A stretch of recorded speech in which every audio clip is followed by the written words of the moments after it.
ñoo ko wax fii ñaata nit ñooy wax. parce que gis nga opposition bii nii aussi li ñuy wax mooy tey benn Abdourahmane wala benn Déthié Fall. est-ce que Abdourahmane dina nangu ne man Déthié Fall maa ngi damay rangé wu ginnaaw Déthié Fall. wala Déthié Fall day rangé wu. les problèmes d'ego. oui mais c'est toujours ci li ma la wax. mais c'est ce qui va se faire en fait sénégalais c'est que ñun suñu mentalité.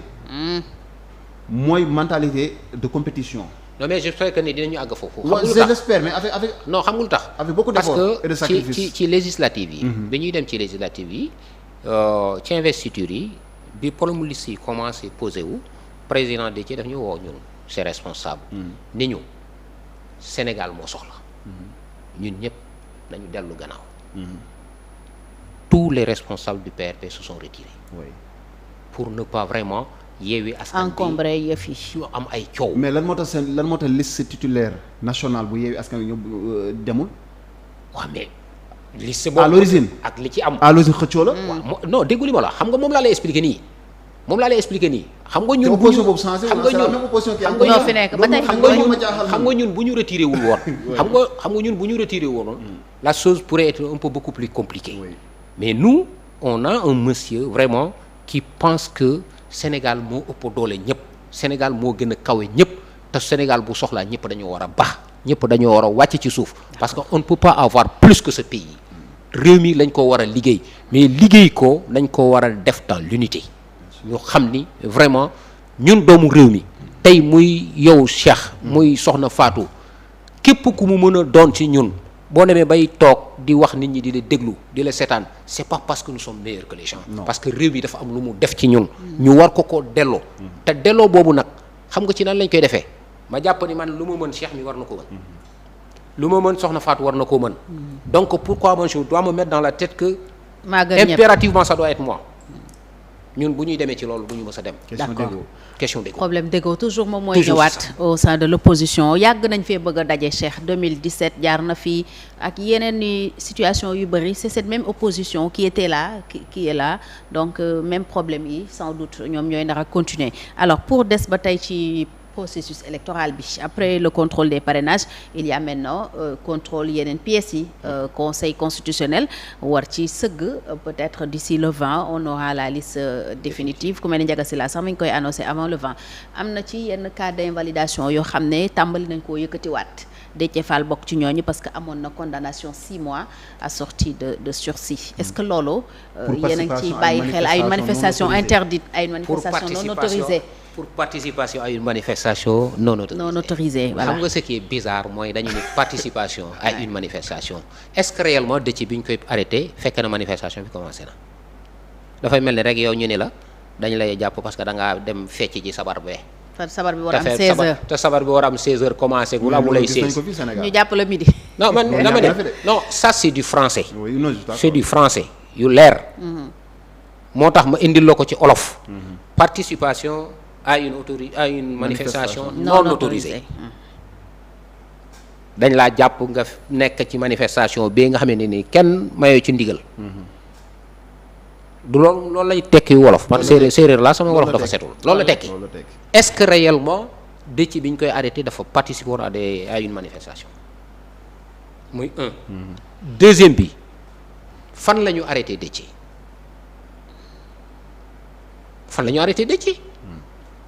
mais bref li am na parce que dama lay wax ni gis nga réew mi il faut que nit ñi xam ne ñun ci réew mi la ñu bokk ci réew mi la ñu bokk même si on ne fait pas trop de bruit ci réew mi la ñu bokk am na ñu bëri loo xam ne xam nañu ko. les gens peuvent tenter peuvent essayer mais am na foo xam ne boo fa àggee tu sais nettement que ça ne passe pas. vous avez parlé des cas d'invalidation on a soulevé le problème du président Déthié Wade du président Déthié mais le cas du président Déthié du un problème parce qu'il a été jugé en référé à l'article L31. L31 ne l'empêche pas d'être candidat même si on laissait le cas comme ça mais c'est une condamnation qui est en instance d'appel donc n'est pas définitive donc je ne pense pas que ni xëy na ñoom seeni machine judiciaire am na doole gaaw na comme Alburax mais d'ici le 24 am na fi ay procès fast track non moom laa lay wax nii moo tax ma ni la ces procès fast track là je ne pense pas que pourront empêcher au président Déthié d'être candidat. kon yaakaaroo leen ne li ñu yëkkati nii dañuy peut-être préparer l'opinion à une probable élimination. mais bu ñu bëggee foo amatuñu lu ñuy fooye bu leen neexee ñu fooyee loolu non mais ñoom xamal nañ seen bopp ne am na foo yoo xamante ni perte ce temps la parce que loolu ça ne fait pas partie des dossiers yi nga xamante ni mën nañ ko def mode fast track pour empêcher un candidat de passer non. Et d'ailleurs c'est le seul point boo xamante ni pour divertir la population mën nañ ko yëkkati ci Déthié mais daf lay leer ni nguuru Macky Sall tey jii bu amoon leneen lu mënoon yëkkati ci président Déthié mu yëkkati ko.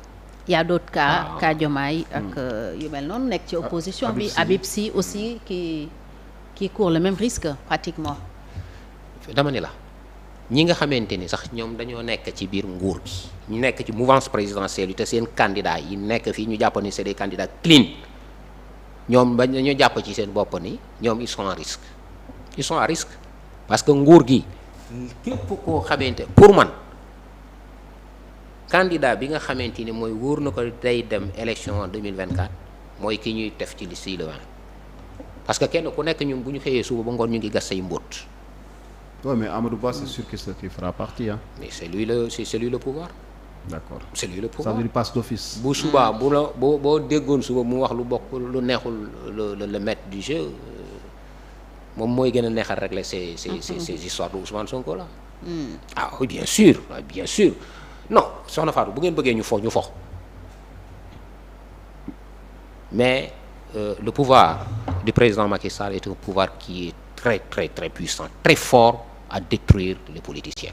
C'est le pouvoir le plus puissant au monde. D'accord. En matière de destruction des adversaires politiques. D'accord. Kon d'accord nga ne opposition bi toute réunie amul force les moyens de faire face. Non, je ne dis pas ça. D'accord. C'est-à-dire il y a des choses. Parce que moom tam lu mu fi waxoon ne da koy def na ko ah. Non moom laa lay wax nii moo tax ma ni la dafa am loo xamante ni dafa am temps bu temps ba defee jotee def ko parce que si tu ne le fais pas au moment où tu dois le faire bu la rombee romb na la. ok opposition bi dafa xaw na raté yu bari parce que on a laissé faire le président Macky Sall beaucoup de choses comme vous venez de le dire.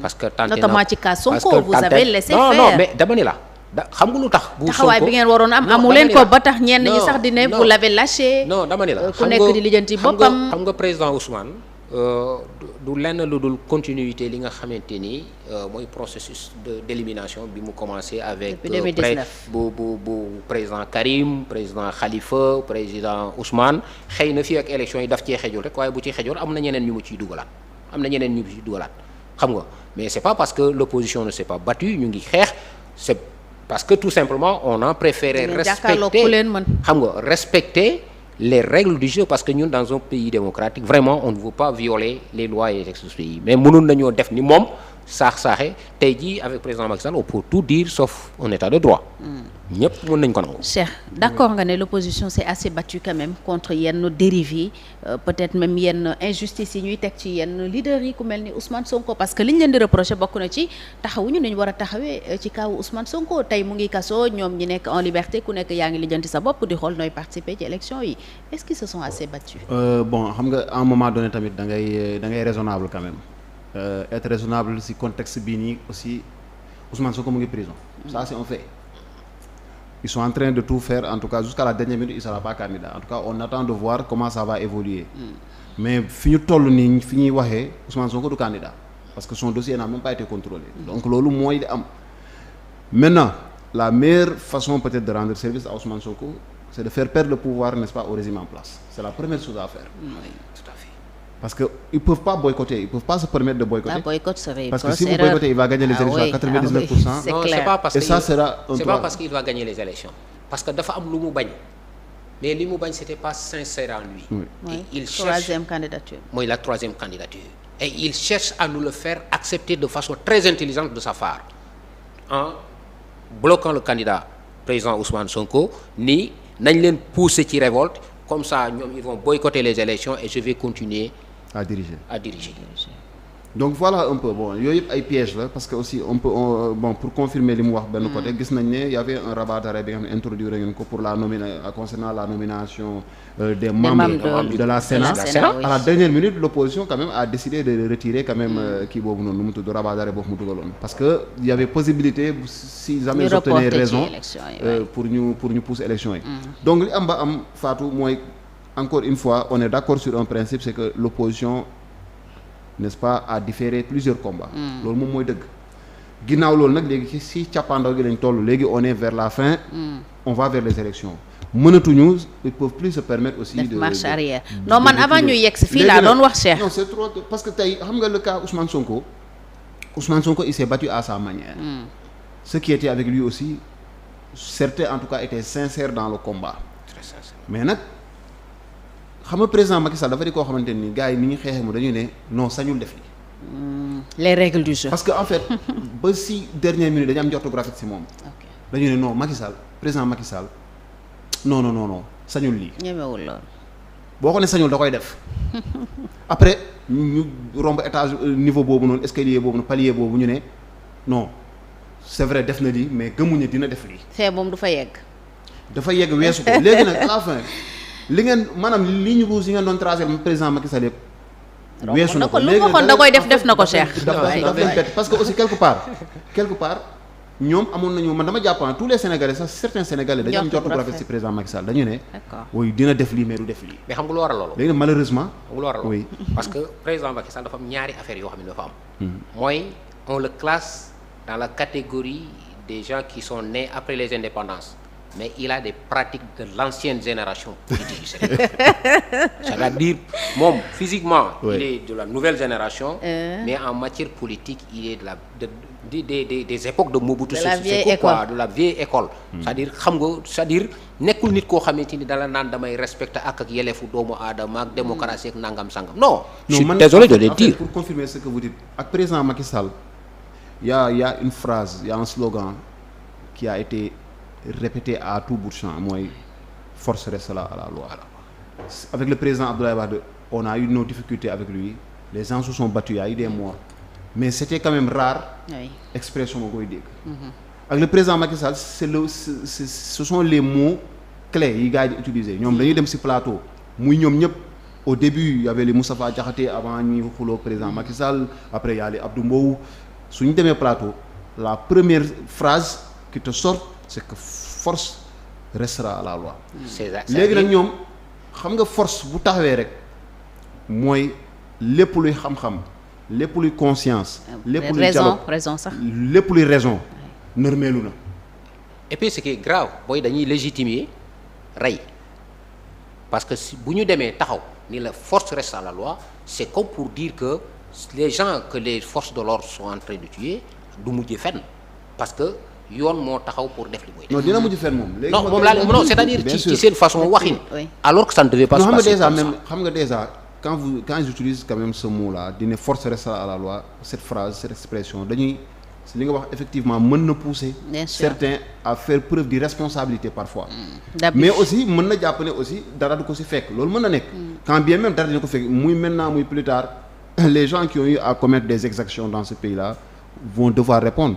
parce que nit ñi aussi ce ne sont pas des moutons quoi mënoo rey ay nit comprendre nga xaw ma ku rey mais bon en tout cas les responsables ne sont pas situés nit ñi gérer ba pare dem seen yoon il faudra un jour ou l'autre clarifier cette situation là dire aux Sénégalais qu'est-ce qui s'est passé en 2021 qu'est-ce qui s'est passé en juin 2023 qu'est-ce qui s'est passé ba ay doomu Sénégal faatu dans des conditions yi nga xamante ni jusqu'à présent qui sont pas élucidés Sénégalais dañu soxla xam loolu. xam nga la priorité du président Macky Sall bi muy ñëw au pouvoir en 2012.